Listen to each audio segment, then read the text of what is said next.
সেই এই গ্রামে ওই পরিব্রাজক এসে বলছে, এই তোমাদের এখানকার পুরোহিত কোথায় গেল?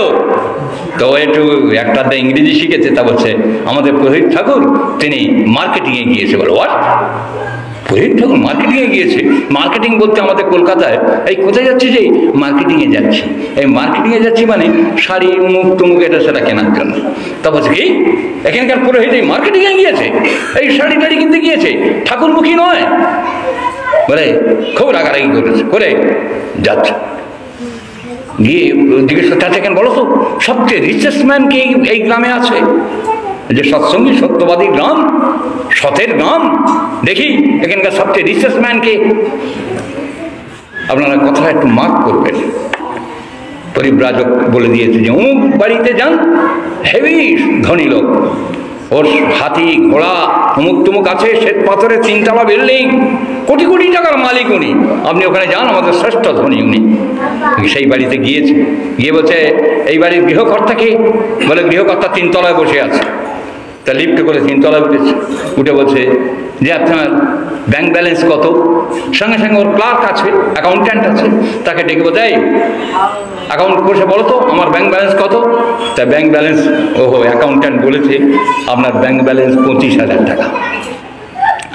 যেই বলেছে সঙ্গে সঙ্গে এই রিচেস্ট ম্যানটা, ধনী মানুষ, জমিদার মানুষ, এ বলে আমার ব্যাংক ব্যালেন্স 25,000 টাকা। তাহলে 25,000 টাকা?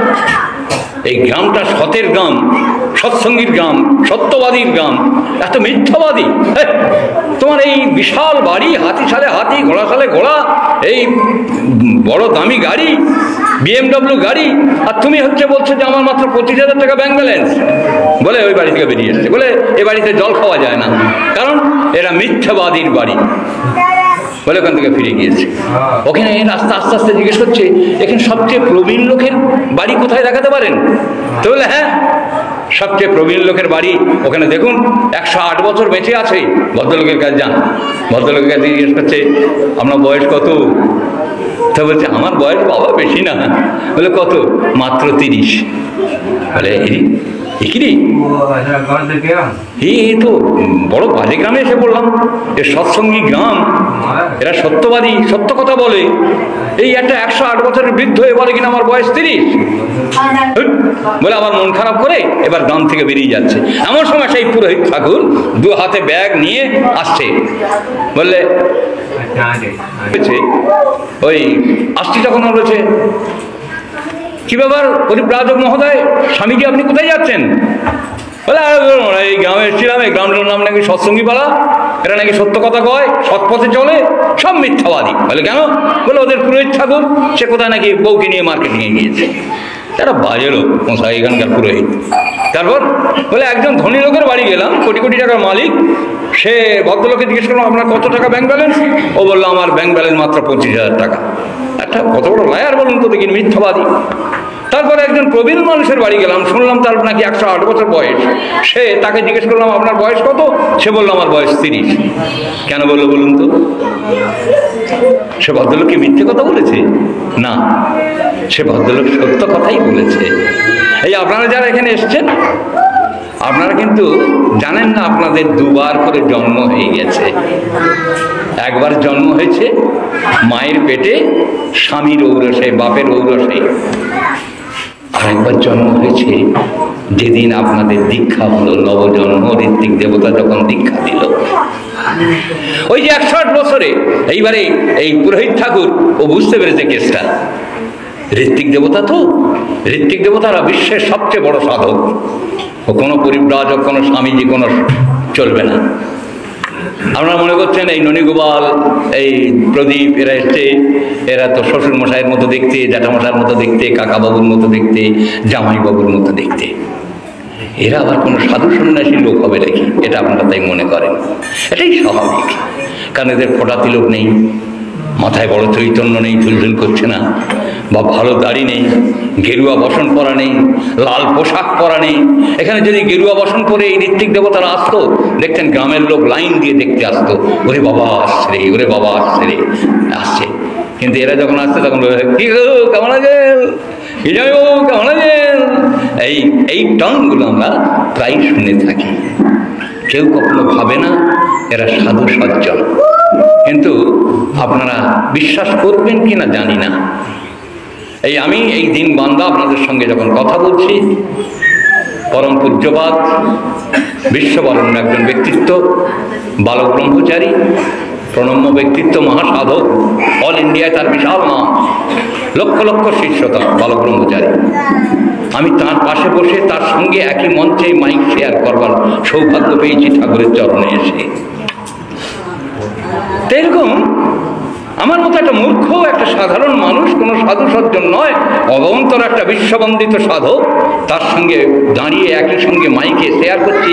এই দুর্গা পূজার উপলক্ষে তিনি ভাষণ দিতে বলেছিলেন, তিনি দিয়েছিলেন, আমিও দিয়েছিলাম। যাই হোক, সেটা কোনো কথা না আজকে। তাই এরা যে মহাসাধক, এই ঋত্বিকরা যে মহাসাধক, পুরুষোত্তম দীক্ষায় দীক্ষিত যারা, তারা যে সিদ্ধ তাপস, তাদের পাঞ্জাধারী যারা হয়েছে, তারা কত বড় শক্তিধর তা আপনারা কেউ জানেন। যারা নিরামিষ খায়, যারা ঠাকুরকে ভালোবাসে, তারা কিন্তু অনেক মহান পুরুষ। আজকে সেই ঋত্বিক দেবতা বুঝতে পেরেছেন কেসটা কি।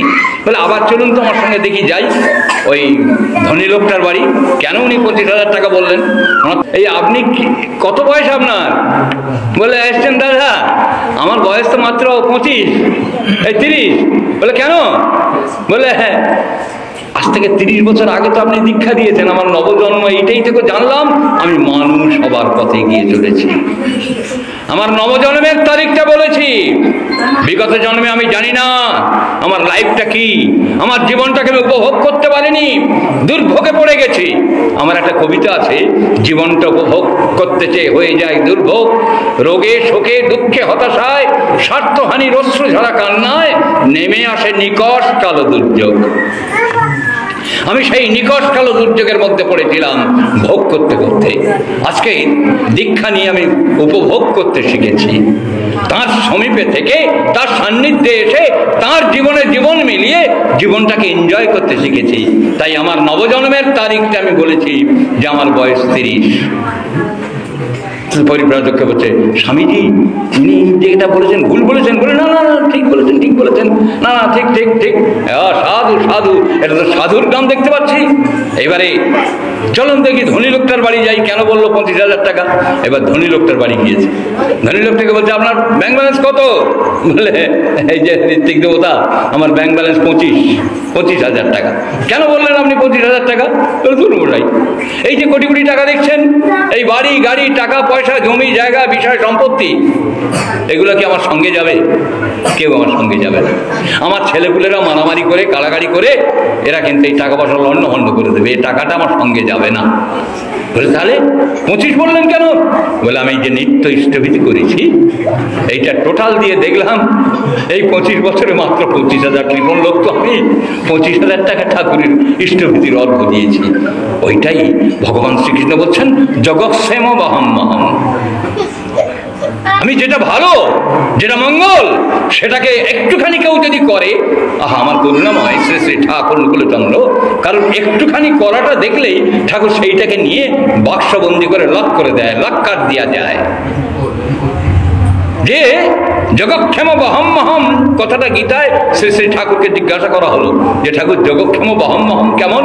বলে যে যেটা মঙ্গল কাজ করে সেটা ভগবান সঙ্গে সঙ্গে গ্রহণ করে তিনি তার বাক্সে লক করে দেন, এইটাকে সে বহন করতে চায়, এইটাকে তিনি ঘাড়ে করে নিয়ে চলতে থাকেন। তার সন্তানের যখন কোনো বিপদ আপদ আসবে, ওই মঙ্গল সুর তার মধ্যে ছড়িয়ে দিয়ে তাকে বাঁচিয়ে তুলবে, রক্ষা করবে। তাই ওই 25,000 টাকা আমার জীবনে, এইটাই কিন্তু আমার ব্যাংক ব্যালেন্স, এটাই কিন্তু আমার সম্বল, এইটা নিয়েই আমি যাব।